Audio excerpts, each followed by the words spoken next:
Bapak Ibu yang berbahagia, selamat berjumpa kembali dengan saya, Dr. Andri, spesialis kedokteran jiwa dari Klinik Psikosomatik Rumah Sakit Omni Alam Sutra.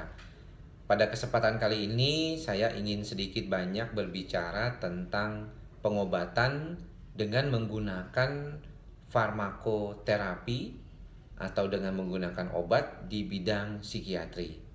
Nah, sampai saat ini masih seringkali terjadi suatu kesimpang siuran tentang bagaimana pengobatan psikiatri ini. Beberapa pasien sering merasa takut untuk datang ke psikiater karena khawatir akan membuat ketergantungan terhadap pengobatannya. Nah, sebenarnya yang paling penting adalah bagaimana kita memahami bahwa pengobatan untuk kondisi gangguan kejiwaan itu tidak hanya dengan obat-obatan, tetapi juga dengan menggunakan teknik-teknik lain seperti psikoterapi atau terapi fisik.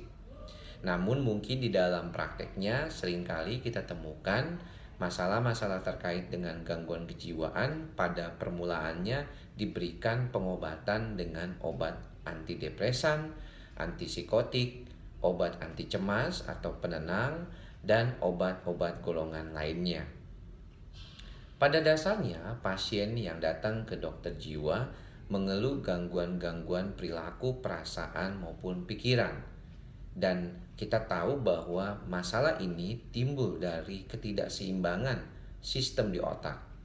Ketidakseimbangan ini bisa sudah berlangsung sebentar atau sudah berlangsung lama. Jangan tergantung dengan kondisi dan bagaimana kondisi pasien terhadap gejala-gejalanya tersebut. Nah, pada kesempatan ini saya ingin menekankan kembali bahwa pengobatan dengan obat-obat psikiatri tidak selalu diidentikan dengan obat penenang. Mengapa demikian? Karena ada kesan bahwa psikiater selalu memberikan obat penenang, obat yang bisa membuat tidur berhari-hari, bahkan tidak bisa beraktivitas. Ini tidak sepenuhnya benar. Pada beberapa kasus mungkin memang diperlukan obat yang bisa membuat tidur yang lebih lama ataupun mengistirahatkan pasien sementara. Misalnya pada pasien-pasien dengan gejala psikotik akut, suatu kondisi gejala gaduh gelisah yang sangat berat yang membuat pasien seperti orang yang mau mengamuk atau kacau. Tentunya pada pasien seperti ini, jika dirawat pun dia biasanya akan diberikan obat yang membantu dia untuk lebih tenang. Nah, keluarga ataupun misalnya orang yang ada di dekat pasien melihatnya sebagai suatu keadaan yang jadi tenang sekali.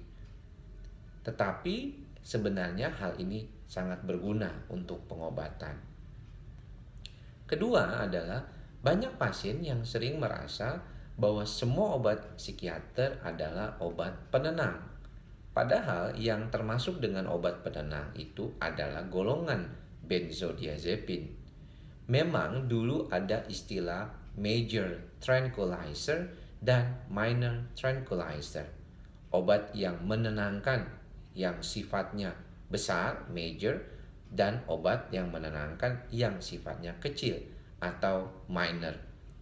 Sebenarnya obat penenang yang dimaksud mungkin adalah golongan benzodiazepin seperti alprazolam, diazepam, clobazam, lorazepam, maupun misalnya golongan-golongan seperti yang dulu sering digunakan misalnya bromazepam dan nitrazepam.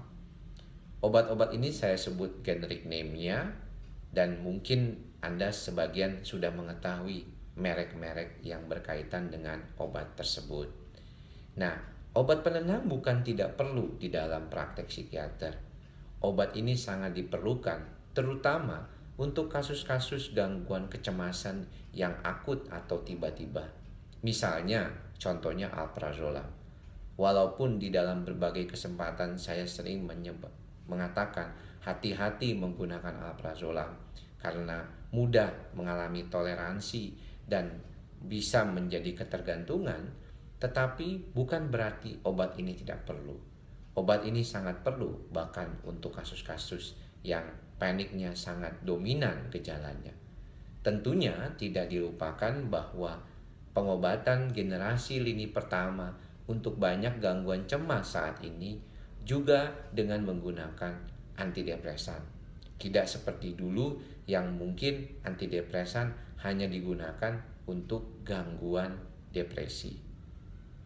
Selain daripada obat penenang yang sebenarnya merupakan obat golongan anti cemas, psikiater juga sering menggunakan obat-obatan seperti mood stabilizer, seperti lithium, asam valproat atau valproic acid, atau garam valproat atau natrium divalproex, juga lamotrigin, dan obat-obatan anti epilepsi yang punya sifat untuk mengurangi nyeri seperti pregabalin ataupun gabapentin, atau juga sebagai mood stabilizer atau penyeimbang mood. Obat-obat ini di dalam praktik juga sangat berguna untuk pasien-pasien psikiatri. Saya kira demikian apa yang bisa saya ungkapkan pada kesempatan kali ini. Semoga uraian singkat ini bisa bermanfaat. Jangan takut ke psikiater, karena pastinya psikiater akan memberikan pengobatan yang tepat. Jangan selalu mengidentifikasikan bahwa ke psikiater pasti dapat obat. Kalau memang diperlukan pengobatan, tidak masalah, karena itulah perbaikan akan dicapai. Tetapi bukan satu-satunya obat yang menjadi jalan keluar. Terapi yang berkaitan dengan psikoterapi, terapi fisik, dan juga kondisi yang berkaitan dengan diri sendiri, itu akan sangat mempengaruhi pengobatan. Semoga apa yang disampaikan bermanfaat. Saya Dr. Andri, spesialis kedokteran jiwa dari Klinik Psikosomatik Rumah Sakit Omni Alam Sutra. Salam sehat jiwa.